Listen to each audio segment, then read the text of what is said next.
बोलिए नंदनंदन भगवान की जय। पुरुषोत्तम मास की जय। कदरीय विप्र और पुरुषोत्तम मास, इस पुनीत कथा के श्रवण से व्यक्ति के जीवन से शिथिलता चली जाती है और रोगों का नाश होता है। दक्षिण देश में एक ब्राह्मण देवता रहते थे। इस ब्राह्मण का नाम कदरीय था। यह था तो ब्राह्मण विप्र कुल में उत्पन्न हुआ था, किंतु यह स्वभाव से अति कृपण और कुछ ईर्ष्यालु दुष्ट प्रकृति का एवं इसकी प्रवृत्ति छल कपट वाली थी। यह भिक्षार्थ जाता और बहुत सा धन इकट्ठा करता, किंतु ना तो यह उस धन को अपने ऊपर और ना किसी परोपकार के कार्य में ही दान करता। बहुत अधिक धन जब इसके पास हो गया, तब इसने धन का छिन जाने का भय इसको सताने लगा। तब इसने क्या किया, इसने वह धन उठा करके एकांत में भूमि में गड्ढा खोद करके उसमें गाड़ दिया और स्वभाववश फिर ऐसे ही व्याकुल अकुलाया हुआ, फटे हुए वस्त्र पहने, मलिन वस्त्रों को धारण किए, यत्र तत्र सर्वत्र भिक्षार्थ भ्रमण करता रहता है और सबसे एक ही बात कहता कि भैया मैं बहुत दीन हूं और मेरे पास तो कुछ है भी नहीं, और भैया मेरा तो इस संसार में आप लोगों के अलावा कौन है, अतः आप ही लोग मेरा ध्यान रखो, आप ही मुझे कुछ दो।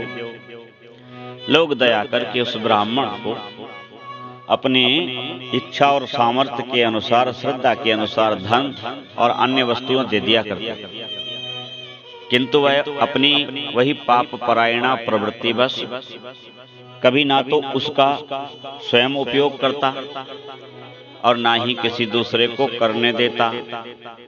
भैया यह धन, यह तन और ये मन, जो व्यक्ति इनको अपना मानता है वह बहुत घाटे में रहता है। सदैव ध्यान रखो, यह लीज पर ली हुई वस्तु है प्यारे। तन भी आपको लीज पर मिला है, अवधि पूरी होते ही आपसे छिन जाएगा। यह तन भी लीज पर मिला हुआ है, अवधि पूरे होते ही यह छिन जाएगा। इसलिए ध्यान रखिए, इसका जितना सदुपयोग कर सकते हैं कीजिए। अपने हाथ से किया हुआ दान वही आपको जन्म जन्मांतरों तक जाकर के प्राप्त होता रहेगा। प्यारे, हम जो धन कमा रहे हैं, हम जो संपत्ति बना रहे हैं, वह संपत्ति हमारे साथ नहीं जाएगी, कितना भी सयाना कोई क्यों ना हो, किंतु सावधान स्मरण करो, हमारे साथ हमारे द्वारा किए हुए पुण्य और हमारे द्वारा किए हुए पाप अवश्य जाएंगे। यह जाएंगे ही नहीं, बल्कि यह मैच्योर होते रहते हैं, कई जन्मों तक साथ रहेंगे और वहां हमको यह प्राप्त होते रहेंगे। यदि हमने पुण्य किए हैं तो वह कई जन्मों तक हमको वहां जाकर के उसका लाभ अवश्य देंगे, और यदि हमसे पाप बने हैं तो वह भी हमारा कई जन्मों तक पीछा नहीं छोड़ने वाले। कदरीय ब्राह्मण यद्यपि पढ़ा लिखा था, किंतु भैया ऐसी पढ़ाई किस काम की, जो दूसरों की तो कौन कहे, अपने ही काम ना आवे। तासो तो अपना भलो भजे नित्य प्रभु नाम, पढ़ पढ़ के पंडित भय। भैया ऐसी विद्या किस काम की, विद्या तो वह है जो मुक्त करा दे। जी हाँ, जो अर्थ कमाए और अर्थ से मुक्त करा दे, यह विद्या है। अर्थ में ही व्यर्थ फंस कर के व्यक्ति दुर्गति को प्राप्त हो जावे, यह विद्या नहीं अविद्या है। इसलिए सावधान रहें। कदरीय ब्राह्मण इन बातों को भली प्रकार जानता था, किंतु फिर भी किम कर्तव्य विमूढ़ बना। कृपणता की चादर उसने ऐसी ओढ़ी, 1 रुपए किसी को देता नहीं। कोई कितना भी दीन दिखे, हीन दिखे, दरिद्र दिखे, उसके मन में कभी दया ना उपजती। और एक ही बात कहता, भैया मैं तो स्वयं भिक्षुक हूँ, भला मैं तुमको क्या दे सकता हूँ, मेरी तो खुद ही स्थिति अत्यंत दयनीय है। इस प्रकार का दरिया ब्राह्मण करता रहता है। एक समय ऐसा आया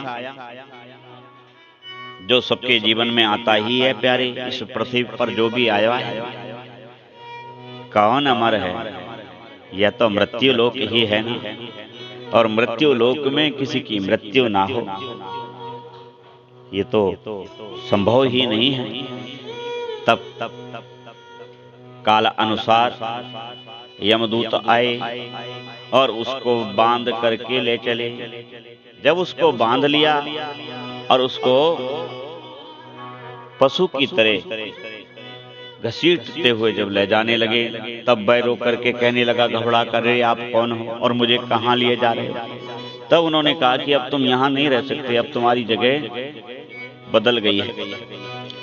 तब वह उनसे रोते हुए कहने लगा, रे भैया मैंने बड़े परिश्रम से भूखे रह रह करके, प्यासे रह रह करके वह धन एकत्रित किया था और वह भूमि में गड़ा हुआ है।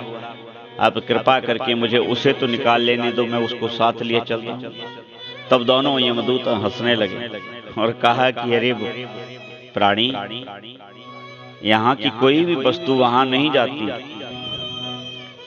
तब ब्राह्मण रोता हुआ बिलखता हुआ, हाय मैंने कैसे धन एकत्रित किया था और मेरा सारा का सारा धन पृथ्वी में ही पड़ा रह गया। हाय, ना तो मैंने इससे कभी दान किया, ना पुण्य किया, ना अपने लिए कोई उपयोग किया। ऐसे विलाप करता हुआ वह यमदूतों की ठोकरें और मार खाता बड़े ही तिरस्कृत होता हुआ धर्मराज के समक्ष प्रस्तुत हुआ। धर्मराज जी बोले कि इस प्राणी के पाप और पुण्य का कथन किया जाए। तब चित्रगुप्त जी बोले कि हे प्रभु, यों तो इसने उत्तम योनि प्राप्त की थी मनुष्य की, और उसमें भी प्रिय विप्र के घर में उत्पन्न हुआ, किंतु इसने विप्रस्यात किसी भी प्रकार के धर्म का आचरण किया ही नहीं। यह सदैव कदाचरण ही करता रहा, सदाचरण से इसका कोई भी नाता रहा नहीं। और हे परमात्मा, यह कपट, छल, छिद्र, छल आदि इन्हीं सब छद्मों से यह आवरित रहा। धर्मराज जी ने कहा कि यह 1000 वर्ष तक प्रेत बनेगा, इसके पश्चात ये 10,000 वर्षों तक बानर योनि में जाएगा, फिर मरेगा, फिर बंदर बनेगा, फिर मरेगा, फिर बानर बनेगा, फिर मरेगा। इस तरह है यह बानर बनता ही रहेगा।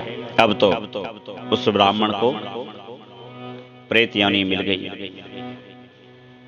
और नारद जी महाराज पूछने लगे कि हे भगवान, प्रेत तो वह विप्र के कदाचरणों के कारण बना ही, किंतु बानर किस पाप के कारण बना, वह कथा भी आप कृपा पूर्वक मुझे श्रवण कराइए। तब भगवान ने कहा कि अधिक मास की थोड़ी सी प्रशंसा उस विप्र ने राजा के सामने केवल धन की प्राप्ति के लिए लोभ से की थी। उस अधिक मास की प्रसन्नता के कारण उसे जहाँ देवताओं का सरोवर है, वह मंगल फल फूलों से भरा हुआ विपिन है, वहां उसको बंदर की योनि प्राप्त हुई। ऐसा है अधिक मास का पुण्य। यह कथा अगले भाग में आपको श्रवण करने को प्राप्त होगी।